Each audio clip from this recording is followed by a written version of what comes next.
Welcome, sports fans. I'm Craig Cortello. And I'm Kyle Cortello. We are the Italian sports guys. Bada-Boom. Bada-Bing. Leave the gun. Take the cannolis you hear. It's a weekly sports talk show with an Italian New Orleans twist. So grab a beer or a little red vino. Some pizza pie, some pasta marinara you hear. Throw on your favorite sports jersey. And join us, why don't you?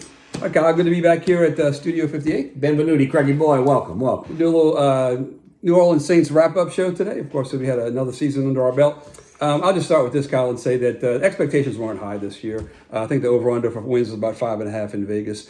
We both said we would probably win 5, 6, 7, somewhere in that range. Right.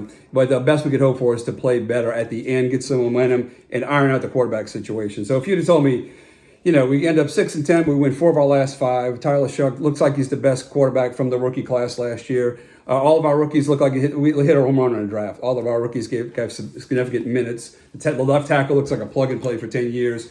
And we got momentum going into next year. And the defense was top 5 or 10 the last 7 or 8 weeks of the season. You tell me all that, I would have said, where do I sign? Absolutely. Yeah. Same here, Craig. Look, it was a million question marks going into this season. A little bit of optimism simply from the newness. Yeah. And we all remembered what Sean Payton did in his first year here. And I think some visions of grandeur. Here it is, a young OC like Sean was. Similarity stop right there. Yeah, right, yeah. But what Sean inherited, well, I can't even say that. He inherited a disaster too, but Sean. But we went through a season of us questioning whether Kellen Moore was the guy early on. Right, yeah. Some strange decisions, some questionable calls, to the point where the only thing that held this team together to finish like they did was, in fact, according to all the veterans, Kellen Moore. And the culture that he built and what they're doing there. So, color me skeptical through week even 10 or 11. Color me convinced now that I think the Saints have a guy that they can at least do something with here as head coach. Yeah, I think you have to say, we looked early in the season, we're questioning some of his play calling. We were also said that, Chris Olave and Jawan Johnson just don't seem to be living up to their potential. They look like different guys, and this looks like a different coach with that quarterback in there. So you have to look and say, maybe some of those other quarterbacks were making those catches for Jawan Johnson harder than they had to be. Yes, you got to make the tough catches, but if the guy anticipates a little better, throws a little stronger ball, it's a different situation. 100%. I think what you saw more than anything was how comfortable he looked when all the stuff was breaking down around him. One of the things Tom Brady said this, when the Saints knew they had Tom Brady when he was with the Bucs, when they applied that pressure, the Dennis Allen defense under Payton would apply this pressure, and they said when Tom Brady started looking down towards the ground, or any quarterback for that matter, but when we knew Tom started looking down to see where we were, we knew we had him. Yeah, right. And one of the things I think Spencer Rattler did a lot of was he looked down when the pressure broke down. Yeah. Tyler Shuck never did. And I think you have somebody who just looks like a natural fluid mover within the confines of the pocket, who has the ability. You saw him run down the safety for Atlanta with the interception. I know he was that fast. I knew he could run. And so I think what we found there was something that they could really build on right there. And I think that that to your point about the receivers making the tougher catches because the ball might be in a little bit better spot. Yeah, well, give credit again to the coaching staff, not just head coach, but of course the quarterback's coaches working with him, because he was a little bit overwhelmed at times in the preseason, which you can expect for a first-year guy. But yeah, the things you mentioned, I'll put in my notes here. Number one, the footwork. He was looking a little rattled early on. When he got in there as a starter, he knew how to reset his feet every time he goes through the progression. A lot of guys look through the progression, then you see somebody open, you got to reset and throw you behind the 8 ball there, right? The other thing is in the pocket, as you mentioned, 2 hands on the ball when he's in the pocket, right? The other thing is, as you mentioned, stepping up into the pocket. A lot of guys, they're young guys, quarterbacks, they tend to run backwards or to the side. Right. He's always stepping up into the pocket. So, you keep the play alive, you keep your eyes downfield. Sure. And if you get a sack, it's 3 or 4 yards. It's not 7, 8, 9, 10 that puts you behind the chain. So those are some of the little things you talk about with quarterback. Yeah, and then again, it's a credit, like you said, not just Kellen Moore, Doug Nussmeier, the offensive coordinator, Scott Tolzien, the quarterback's coach. The things that they saw with this kid during the combine and when they worked him out. You kind of trust a guy like Kellen Moore. He played the position in the NFL, as did Nussmeier, as did Tolzien. Yeah. So you figured they kind of know what they're looking for. I don't think anybody expected this from him. To your point, he did look, a little unsure of himself, as any rookie would unless you get 100% of the snaps, like Cam Moore did or Peyton Manning did back in the day when they got into camp. This kid had to earn his way, and thank God they didn't start him earlier, because I'll give credit to Spencer Rattler for a certain toughness he showed getting his brains beat out behind a subpar offensive line early on during the season. That may have ruined this kid. Look at Sam Darnold, who's one of the better quarterbacks in the league right now. Spent the first half of his career running for his life. Probably questioned himself after a stint with the hapless Jets who drafted him. Yeah. And so I think a lot of quarterbacks get ruined. And credit to that front office and credit to that staff for saying he might know the playbook, but he's not ready to go get his ass beat in. Yeah, well, right. And they picked the right time to play. Yeah, there were people who raised that question into the season. What if we would have had him in here for the first week of the season? I think that's a short, right? That's a short-sighted view of it. He put him in when he thought he was ready, and it proved that he was ready. Right, as you mentioned, too many guys lose confidence early on because they get thrown to the wolves. That's what you do when you're building an organization. That's how you do it. Absolutely, you look long term. What do you think about Galdiz? He has been announced as one of the finalists for the offensive rookie of the year. Kind of tough to give it to a guy that hasn't played half a year, but boy, some of the numbers he put up are pretty impressive. You got other guys who are full year players, but he had 300 yards in consecutive wins without an interception. There's only 3 quarterbacks ever done that, Burrow and one other, I think, in the history of the game. As a rookie? Consecutive wins of the rookie, 300 yards in both games without an interception. His third down efficiency in December and January was 111.6 quarterback rating on third down. And for the season, he was the top. He was 103.3, the top among all qualifying QBs with a minimum number of stops. That's just not rookies. That's all quarterbacks. So I think those are some kind of historic type numbers that he put up. So you got to put him in consideration. I think he's the favorite. Yeah. I think Vegas has him as the odds-on favorite. I think Cam Ward did some wonderful things, and he's an exciting player to watch. So maybe that'll sway some voters. Who knows? The Saints always seem to finish. Nice job, little buddy, second, and all these things. Drew did it forever, and Darren Sharper, and all these guys. Rarely do we have the MVP, right? Rarely do we. So we'll see what happens. Now, 2017, we got them both, Kamara on offense and Lattimore on defense for rookies of the year. But I think he's more deserving than anybody.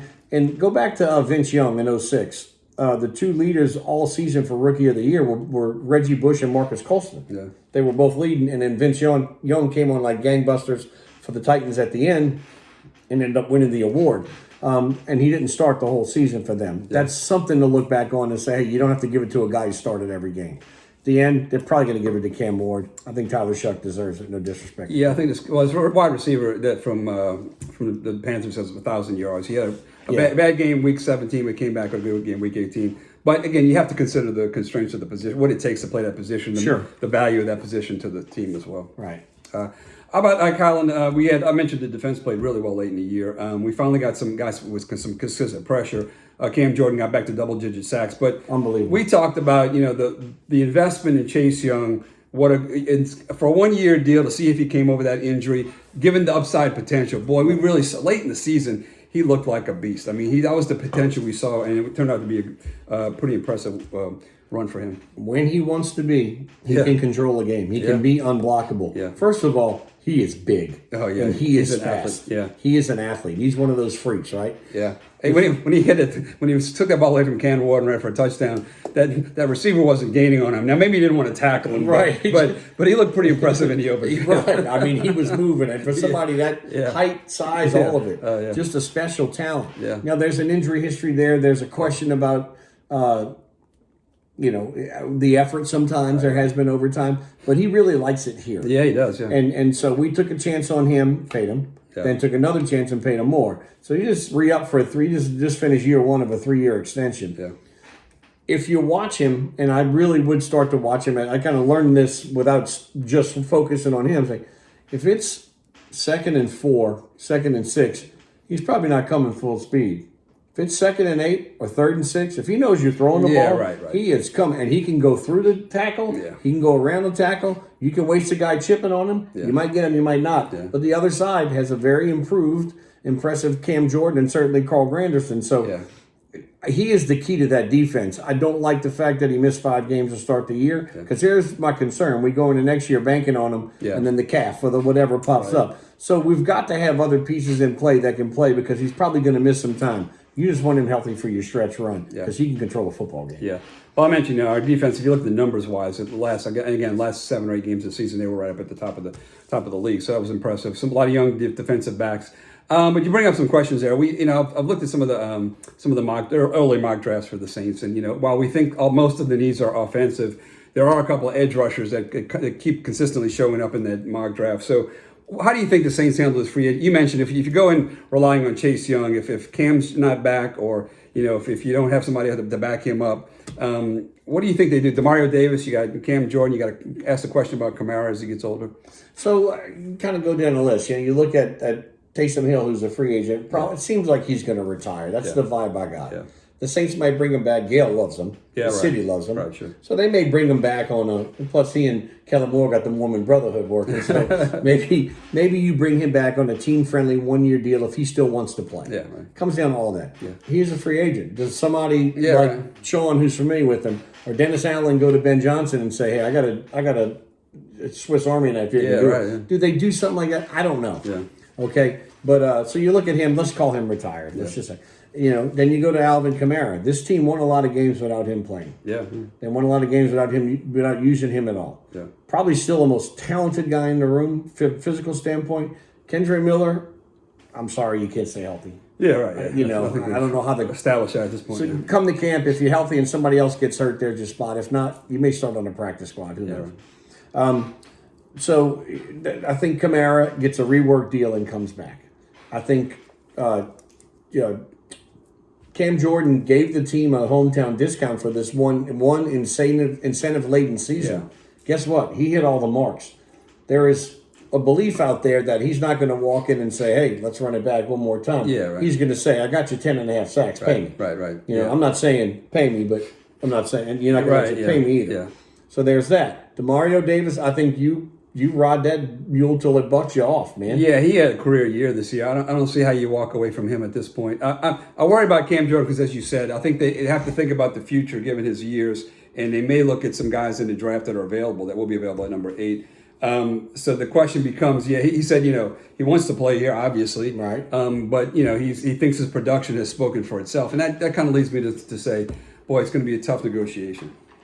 I think so. I think at the end, they need to give him a little more because I think what he basically had was the veteran minimum with a bunch of incentives. Yeah. I think now he's going to say, "Hey, I've earned more than the veteran minimum for a new contract." Yeah. Okay. Now they're probably going to turn and say, "You're still as old as you're still 1 year older than you were last year. This is what we got." Right. And if you part ways, it would kill me. Yeah. But I'm okay with it. Yeah. I think. You need to find, but you got Carl Granderson in there too, so you kind of have the three of them. He played well lately. And Fadel Diggs is a talent. I mean, he's a 7th round pick from last year, but he's a talent. Yeah. So you got to be able to find somebody. Make the assumption that Chase Young is going to miss a little bit of time with injury. Right. You got to have a 3-man rotation anyway. So that may lead to them trying to come to the table and get a deal done. But if he walks, he walks. You draft somebody, or you sign somebody out of free agency. I think where they need to go in the draft. We need, as much as anything, interior offensive line. Yeah. I do not like taking running backs in the first round in today's NFL. Yeah. And if you do, they're usually a special talent. They usually ball out, and you cannot get yourself to part with them for the second contract, and that's where you lose. Yeah, I mean the one Jeremiah Love, right? Is the guy. There's one guy that just popped up, and some have penciled him in for the Saints.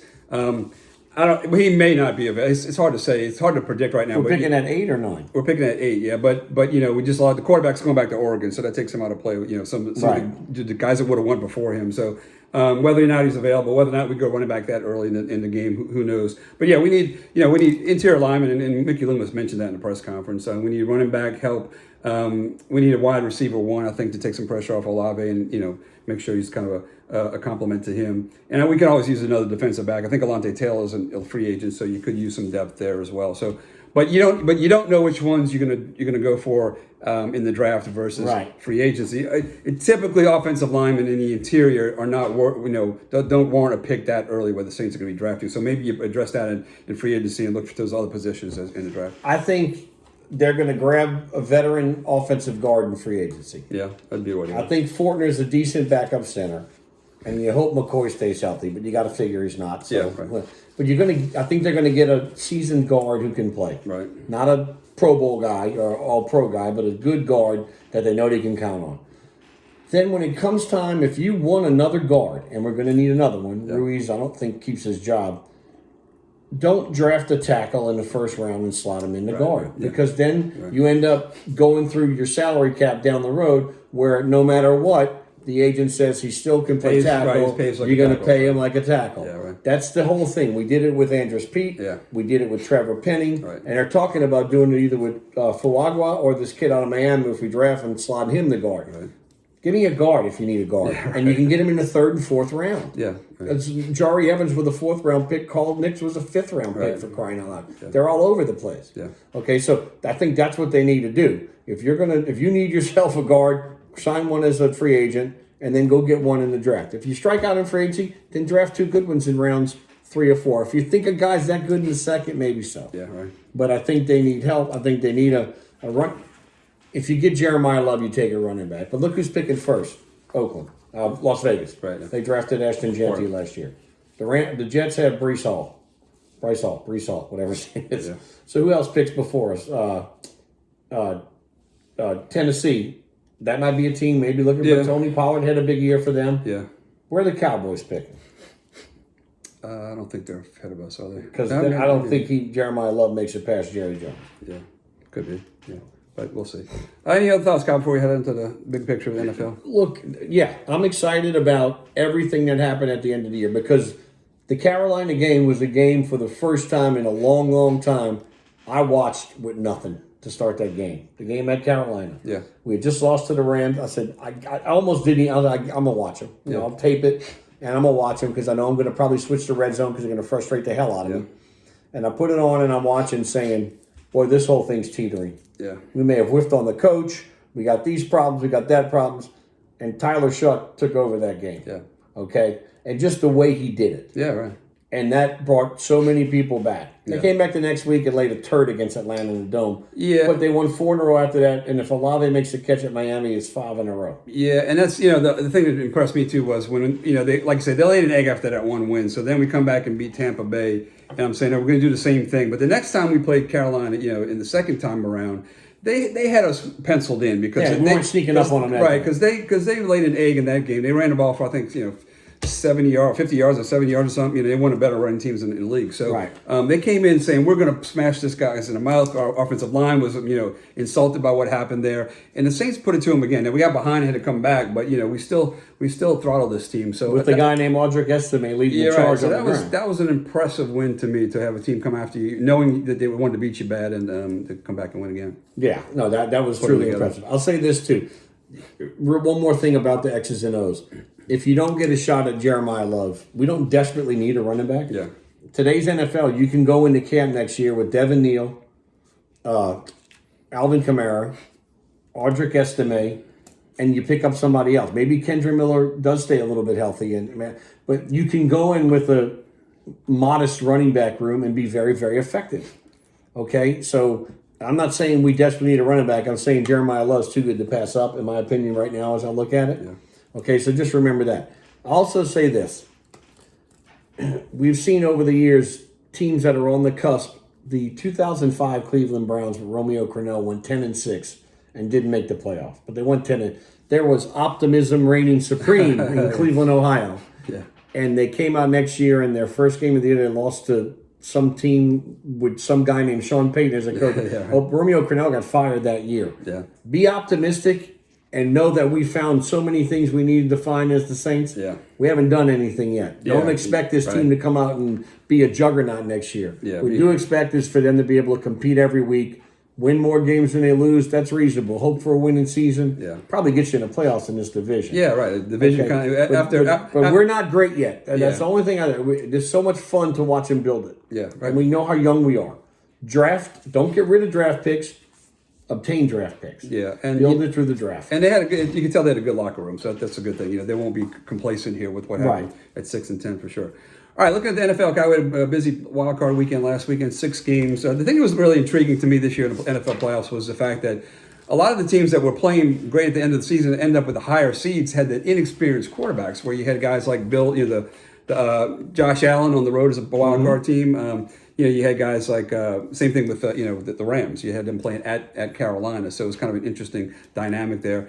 Kind of played out, in some cases, the young guys won. Just maybe they had a better team and that kind of thing. You look at the experience with Josh Allen, you look at experience with Stafford, with the Rams. But you also had a young Bears quarterback get a win over Jordan Love. You got a young Patriots quarterback get a win over Herbert. So there's no absolutes there. It's a team game, of course. Yeah, look, it was so exciting football, and boy, every game was down to the wire except for the for the Patriots and the Chargers, I believe. But yeah, look, it's the most important position in all sports. Yeah. And to see the veterans come out and kind of stake their claim a little bit, like, hey, not done just yet. Yeah, right. I like that. I thought Josh Allen, again, beaten and battered, but willed them to victory. Unbelievable. Yeah, I mean, they both, you got to give credit. I mean, I don't think Jaguars or Carolina played bad ball games. I mean, you look at the Jaguars got a lead, I think, that game with about, I'm trying to think, it was about 2 minutes, 2-something left, or maybe 4 minutes left, I believe it was. Right. And then same thing in the Carolina game. They got a touchdown with about 2:30-something left, but Stafford and Josh Allen did what experienced good quarterbacks they always do. They made great plays and put together great drives and came out and won those games. So I don't think you can fault the other team too much. Look at the next week, Alex. I'll make a couple picks here. And then we'll talk about our Super Bowl selections and predictions.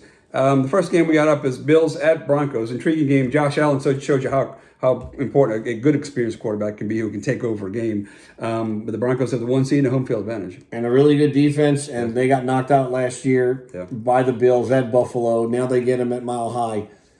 Denver by a lot. Yeah, I got Denver. As much as I respect the Bills, they got a grit, they got a toughness about them now hang around.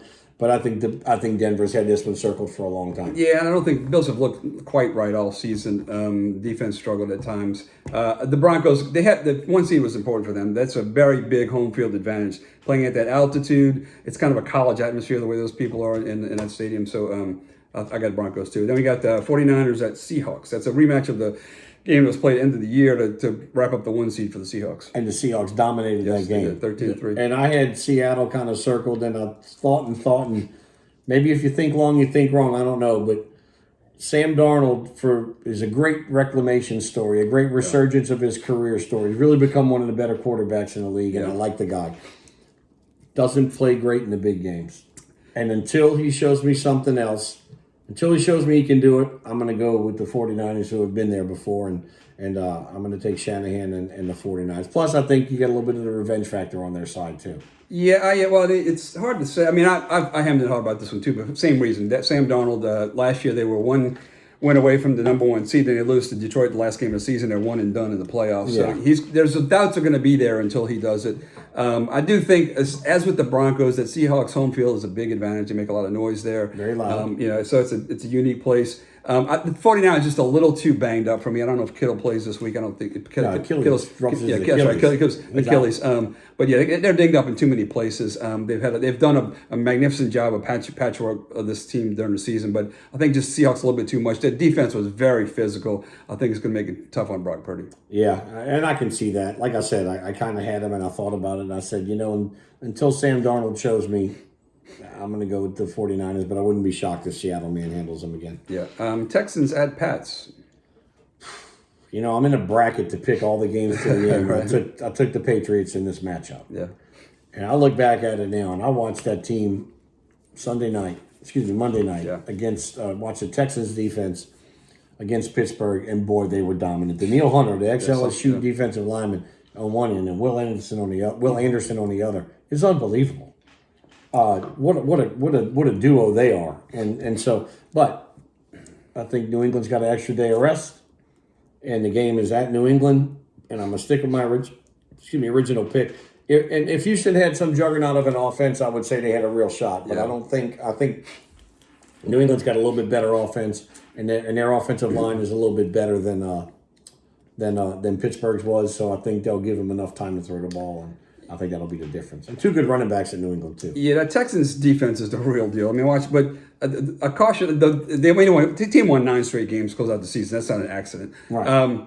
The thing is, the games that I watched complete from beginning to end with the Texans were against the Chargers and against Pittsburgh. So I don't know. Those teams have looked shaky offensively at times. So so I'm not sure. I just caught that against the best opponents. But they're ferocious any way you slice it, good team or bad team. The thing I worry about, C.J. Stroud had kind of a weird game, and a weird season. Lost a lot of fumbles. He had enough of a defense with that team to overcome it. But I do think on the road at the Pats against Vrabel, I think the defense is going to throttle the Texans. And as good as their defense is, I don't think they're going to be able to pull it off against the Pats. Yeah, I like New England in this one, but impressive by Houston the other night, man. Wow. And then finally, the Rams at the Bears. Bears, again, kind of a slow start last week. All 3 of those games against the Packers, they were slow starts, but they got a win in the 2 of the 3. Yeah, look, there's not a whole lot of room for error for the Rams. I think they get it done, But hats off to Ben Johnson and what he's built there. I already don't like Chicago fans again for the Bears. Yeah. If you watch their games, I'm just like, good Lord. But I do love the Cubs still. Yeah. And but I think the Rams are going to be a little too much. Sean McVay is one of the best play callers in the game. So. Yeah, I mean, I think that's going to be a tough environment. Rams have not fared well in bad weather, so this could be a tough environment for them. Wouldn't shock me to see Chicago beat them. Yeah, but yeah, I like the Rams too. I just think once again the experience. The Bears again. The offense has been the Bears have been just up and down, kind of shaky and fourth quarter. They're dynamic. Concern me, yeah. Dynamite But in the fourth quarter. you get Puka Nacua and you got some guys with talent and some experience like Devontae Adams. So I kind of like that matchup as well. So I'm gonna go with the Rams as well. All right, Kyle. Give me your Super Bowl pick and who's gonna win it? Who you got? I got in the AFC. I have Denver over New England in the AFC Championship game at Mile High. I have the Rams beating the 49ers in the NFC Championship game. And Sean Payton gets his revenge over Sean McVay from the NOLA no call. No, I think Denver is going to win it all. Sean said, this is in training camp. He said told Kay Adams, he said 7 teams that he felt could win the Super Bowl. Yeah. Or get to a and it was 6 here over the years, and then this is the 7th one with Bo Nix and whatnot. Yeah. If they keep Nix upright and they protect him, I don't think they can be beat. It's not this. I don't say it's one of the best teams of all time. Yeah. I just don't. I look around and say it's theirs as much as anybody, and we know what Sean's capable of, and I think the toughest game they'll play is going to be against New England in Mile High for the AFC Championship game. That'll be tough. Yeah. What you got a score there? Denver over the Rams? I do not have a score. Let me think about this real quick. I'm going to call this one 31-27. Denver Broncos over the LA Rams in the Super Bowl. Okay, gotcha. I'm going to write that down right now. 31-27. I'm going to go... you know what? 31-30. 30, okay. They've all been less than a field goal. Go ahead. Okay. I'm going to go... I mentioned I took the Seahawks where you took the 49ers this weekend. I'm going to go them all the way to Super Bowl as well. I got the Seahawks going. I think they're going to beat the Rams in the playoff game. And then on the other side, I got the Broncos beating the Pats in the championship game. I've got Seattle 27-24. Again, I think... enough defense, I think. Both have good defense. Yeah, right. if Darnold can get past the postseason jitters or whatever, I think they'll be okay. All right, I'll allow it. You allow it. I'll allow it. And we'll jump on real quick before we close it up, Kyle. The LSU transfer portal. You've been kind of wild and wacky. You got we haven't done a bunch on LSU. Obviously, they hired Lane Kiffin and all the fanfare that came with it. LSU is all of a sudden kind of sort of the villain a little bit. Yeah, right. Now, that's not going to last because LSU is such a likable program around the country. You have those teams where when you watch them play in their own stadium, those traditions seem to take over. Yeah, sure. Like, I don't love Alabama because they're a big rival, but you watch enough Alabama games at home and you watch how they do things over the years and you have a certain amount of respect. Yeah. Where you don't hate them, So LSU trying to get all these players out of the portal, Craig, and it started out a little slow. So they, more than anything, they had, Garrett Nussmeier's, gone to graduation. Right. One of the backup quarterbacks transferred out. Another backup quarterback transferred out. So you had Michael Van Buren as the only guy here. Well, he transferred out. So LSU has 0 quarterbacks a week ago. Yeah.